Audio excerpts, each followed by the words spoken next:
السلام عليكم ورحمة الله وبركاته. عاملين ايه؟ يا رب تكونوا بخير. النهاردة بإذن الله جايبه لكم بمشروب فعال جدا جدا لحرق الدهون وتخسيس البطن وشد البطن وسد الشهية بإذن الله.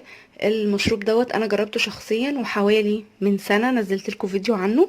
بس طبعا من فترة للتانية بنحب نفكركم بالوصفات بتاعتنا علشان تعملوها وتستفيدوا منها. المشروب بتاعي النهاردة عبارة عن مكون واحد فقط، مكون واحد رخيص جدا جدا مش غالي. سعره حوالي 2 جنيه، دول كده بالظبط بجنيه دول بس. فانت لو جبت كمية ب2 جنيه هتقعد معاكي حوالي اسبوعين او اكتر، لان مش بتستخدمي منها كمية كبيرة. تمام. المشروب بتاعي النهاردة صحي جدا، ملوش اي اثار جانبية، كمان رخيص زي ما احنا قلنا وبيسد الشهية وبيخسس. المشروب النهارده بتاعنا حلو قوي للناس اللي عندها شراهه للحلويات والسكريات، لان ده هيخفف عندك الاحساس دوت. المشروب بتاعي هيخفف خالص الاحساس بشراهه الحلويات، وكمان بيعالج السكر من النوع التاني، لانه هيقلل معدل سكر الدم بشكل سريع جدا. يعني لو انتي لا قدر الله عندك او عندك سكر من النوع التاني، بعد حوالي تالت استخدام للمشروب بتاعي هتلاقي ان معدل السكر انخفض في الدم بشكل سريع. كمان بيساعد على نزول المية اللي في الجسم. المية طبعا الزيادة نتيجة علاج او نتيجة اكل املاح كتير او اي حاجة، بينزل المية اللي في الجسم. كمان بيعلي معدل الحرق جدا جدا جدا، وبيكسر الكوليسترول اللي هو ضار في الجسم والدهون الثلاثية. طبعا الدهون الثلاثية اللي هي دهون مشبعة، بيكون طبعا نتيجة بقى للأكل الغلط، نتيجة للفاست فود والمقليات والحاجات دي كلها، فبيبقى فيه دهون ثلاثية طبعا. غير الدهون الصحية بقى اللي احنا قلنا عليها قبل كده، ممكن ناخدها الصبح تخلي الدهون دي تنزل. فهو برضو من الحاجات الصحية جدا اللي بينزل الدهون الثلاثية. المشروب بتاعي النهاردة فيه كولاجين طبيعي، او كولاجين طبيعي حلو قوي كمان للبشرة، وممكن نعمل منه ماسكات وكريمات لشد البشرة، لانه اصلا بيستخدم فيه كريمات كتير قوي بتتباع غالية جدا، ولكن هو من اللبان الذكر او العلك المر او اللبان المر. كمان له اسمه العلك الصنوبر او حاجة زي كده بره يعني مصر. ده شكله. احنا قلنا رخيص جدا، بتجيب كمية بتقعد معاكي، استخدامه سهل قوي لانه طبعا قلنا مكون واحد فقط. طيب بالنسبة للناس اللي هيقولوا لي مين اللي يستخدمه ومين ما يستخدموش، طبعا الاطفال ممنوع، الحامل ممنوع لانه ممكن يعمل لها نزيف وينزل المية اللي في الجسم. سوري، الجنين يعني، اسفة. ممكن يعمل اجهاض او نزيف، فده نبعد عنه تماما. الاطفال طبعا اقل من 12 سنة ممنوع تماما. واصحاب الضغط المنخفض، لانه هو بيساعد على انخفاض الضغط، فممكن لو عندك ضغط واطي ممكن يضرك. تمام. هنعمله ازاي او هنشربه ازاي؟ في كذا طريقة لاستخدامه. انا مثلا دلوقتي دي كوباية مية مغلية، انا حطيت عليها بالظبط يعني حوالي شوية زي دول، نص معلقة صغيرة. وعلى فكرة ده كده من 10 دقايق بس، انا حبيت بس اوريكم اللون عشان ما اطولش عليكم.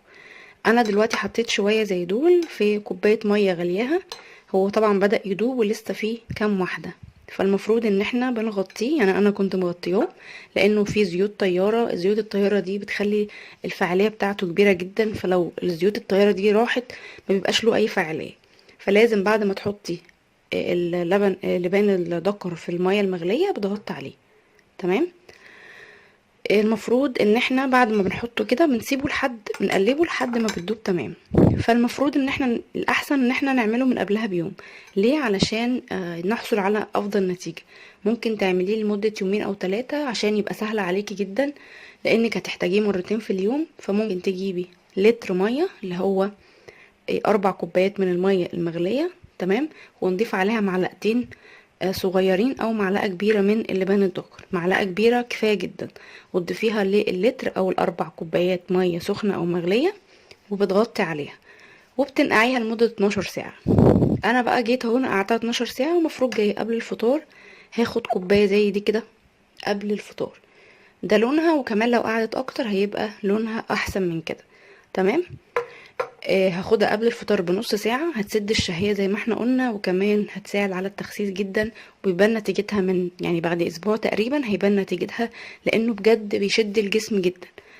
وهناخده بالليل قبل النوم، او لو انت بتتعشي عشاء خفيف قبل العشاء. طبعا عشان يجيب نتيجة المشروب لازم برضو نقلل اكلنا ونعمل رياضة او مشي، تمام؟ لان مش دايما المشروب او الحاجة بتاعتنا هي اللي بتجيب نتيجة، لازم عوامل مساعدة.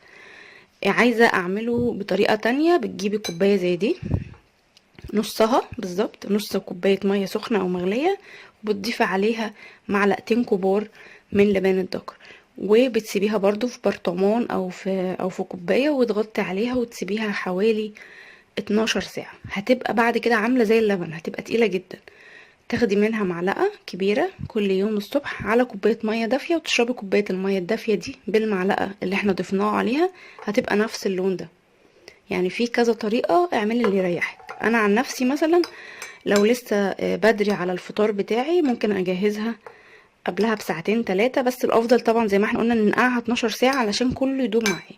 بعد ال 12 ساعة هتصفيه طبعا وتاخدي المشروب بتاعك. يعني انا المفروض النهارده عشان اخده مثلا بكره الساعة 6، سوري الساعة 10 الصبح، المفروض ان انا انقعه من 10 بالليل. بس يعني بدل ما اعمل كمية ليوم واحد، اعمل كمية ليومين 3، واحتفظ بيها في التلاجة او بره التلاجة. تمام كده. بس يعني احنا في الشتاء فمش هيحصل لها اي حاجة بإذن الله. ده كان فيديو النهاردة، ده كان مشروب النهاردة. اتمنى ان هو يعجبكم. لو عجبكم بقى الفيديو يا ريت تعملوا لايك وتشتركوا في القناة. وعايزة اقول لكم بجد ان البان الدكر فعال جدا جدا. ولو حد استخدمه يدخل يقول. انا عن نفسي استخدمته فترة يعني مش طويلة، بس فعلا كان جايب معايا نتيجة حلوة جدا. ما تنسوش اللايك، عشان اللايك بيساعد على دعم القناة وانتشار الفيديو. اشوفكم على خير، والسلام عليكم.